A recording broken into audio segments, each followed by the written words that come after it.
What do you think of the #1 tractor in the fleet behind you?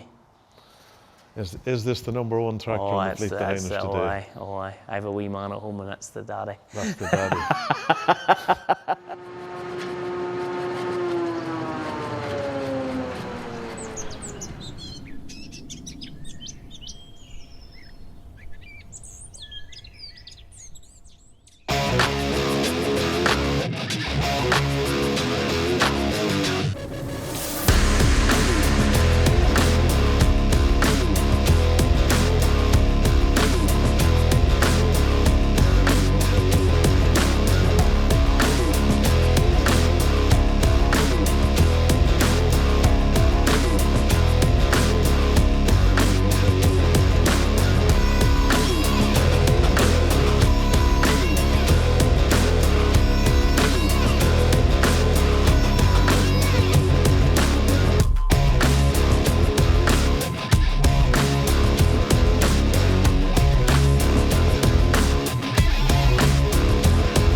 Right, different style of machine we're looking at today at GRASSMEN. We have invited Adrian Wilson from Kramer to come and talk to us about one of their new products. We've had it here at GRASSMEN HQ for the last couple of days, really just messing about, having a bit of fun with it.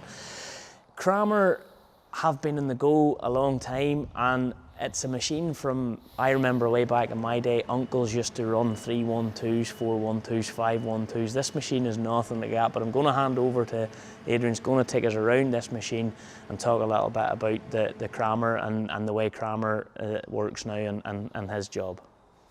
Thank you very much, Gareth, for having me here today. My name's Adrian Wilson and I'm a sales manager for Kramer here in Ireland, looking after all the John Deere dealers we have on board. And as Gareth said, Kramer has came a long way from the 312 and the 412 and the 512, which there's still a few about today. There are, yep. So today we're going to talk about a new model of telehandler we have on the market, which is one of 11 machines that we have. It's a KT 407, so it's a Kramer 4-ton, 7-metre telehandler. It's as simple as that. The 4 equals 4 tonnes, so and the 7 equals 7 metres. Yeah, so the K is Kramer T's telehandler 4 tonne to 7 metres. So if you have a 357 or 447, so it's quite easy to read. It's very simple to work out what the machine's payload is and reach, etc. So the machine has some unique features, I guess, we can use. For instance, we have the pressure release button here at the headstock, which is very good if the machine's running and you want to change the pipes for implements. Boom dirt scraper here, keeps any unwanted dirt out of the telescopic system. On this machine we're using the Kramer headstock, which we're using for a long number of years. Very heavy system, 50mm hanging, 50mm locking pin, so it's really secure. Can you get other headstocks? Yes, we do all the competitive headstocks, which is... So it is an option if also very JCB, Manitou, Volvo, Pin. Yep. Matpro, so also very important. This is one of our demo units. We fitted it with full LED lighting package, which is very useful on the machine. Demo machine all the way from Germany by the looks of it. All the way from Germany, so... with the Dutch plate on it, or the German plate on it? We're running on Michelin tyres, which is pretty much industry standard on a lot of these machines. Then we come to the engine compartment, of course, and we're using Dutz. And as Gareth said, going back to the old 312s and 412s, they were air-cooled Dutz, so now we're They were indeed, yeah. So this is 136 horsepower, this particular machine, 3.6 litre 4-cylinder turbo. A very important part of Kramer's thinking is a large cooling pack, so we've never any issues with heating up. We're getting a lot of air. And as far as hydraulic pumps and that, what type of pumps are you running? We're using Bosch, Rexroth and Danfoss hydraulics, which is all quality components. Yep. That's where everything we use here is of quality build, yeah. Machine's fully sealed underneath, which is important. You've no blow down if you're working in sheds, so you don't get any dust or blowing out up high. So. It's a strong looking hitch on her, Adrian. It is, yeah. We're using that pickup hitch on this model and also some of the other models. This particular machine is rated to pull 16 tonne, Gareth. So.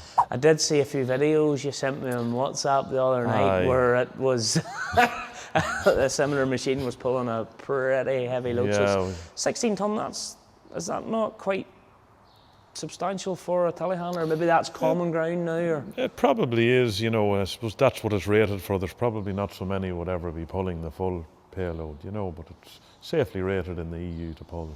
The ground clearance is very good with this particular system, so it's very important to have good ground clearance. The trailer braking, and we can tip a trailer as well, which is also very important. As we move around the machine, centralised greasing points here, which is quite easy for the back of the machine. You can get auto lube, but a lot of guys just go for the cheaper option. Here we have the hydraulic tank, and this is just the sight glass for ease of maintenance. It's very easy just to keep a check on it. That does the hydrostatic system and the hydraulics. Diesel tank, very important, nice and high up out of the way, it can't get much dirt. And then the AdBlue is just at the bottom part of the cab here, which is quite out of the way for dirt as well. And you probably noticed on the door here we have EcoSpeed, so our 40k transmissions, it's Walter Shield GKN and it's called EcoSpeed. So the most important part in most of the handlers now is how it feels for the operator and how it drives. What sets Kramer apart in your eyes when it comes to that? Yeah, I would say any machines we've sold into the market, and to maybe new customers taking out competitive machines, is the first we talk about is the transmission and how smooth it is and seamless. You know, you have 3 hydrostatic ranges, but it's seamless changing between them. On this machine, you're very rarely using the brakes around the yard. So you take your foot off the pedal, it's braking the transmission. How's that work, or what? It's a swash plate pump, so it's got an angle of 0 to 45 degrees and it's closing when you take your foot off the throttle, so it's actually helping to slow the machine as well. So.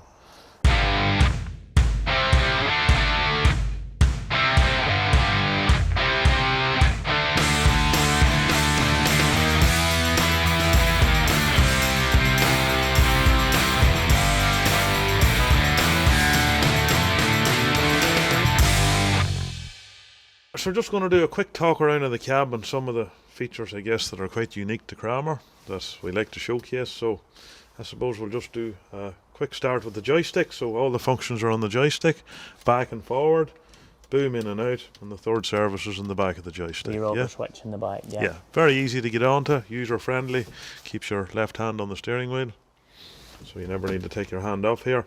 3-speed transmission, snail, turtle, rabbit. It's hydrostatic, you can change it on the move, so there's no stopping or no, it's very smooth, yeah. Another unique function we have is bucket shake, so there's a button on the front of the joystick and you hold it and she'll shake the bucket for you. So if there's some material that's very hard to empty out, it's sort of... And if you just give it the motion of shaking? No, you just hold the button and she'll sit shaking. We've got a return to dig button, which is basically return to position. So if you're using a bucket or say a buck rake and you wanted to set it down in a level position every time you come back to work, if you go and empty out and you've set it, you press the return to dig, it'll bring the implement back to the working position. So very useful. And how do we get the memory in that? We just hold it? Hold it for 3 seconds. You set the implement where you want it. Hold the return to dig for approximately 3 seconds. Does she beep or up? There we go. Just like that. That was a live demonstration there, Gareth. That's no problem. So very good. And then we have the new digital 7-inch display on the machine. Also we have the reversing camera. If the machine was running and you hit reverse, it comes up on the screen. Nice little touch as well. Just covering the main functions. Look, I'm just looking there. So you have revs, you have your water and fuel, AdBlue, and temperatures. What's the F1, F2, F3 along the top edge of that screen? Right, so F1 there we can view different settings. So that's the stats basically. There's only 19 hours in this yoke. There's only 19 hours in this machine. Wow. I think GRASSMEN's going to put a few more on her. Well, right. So that's it.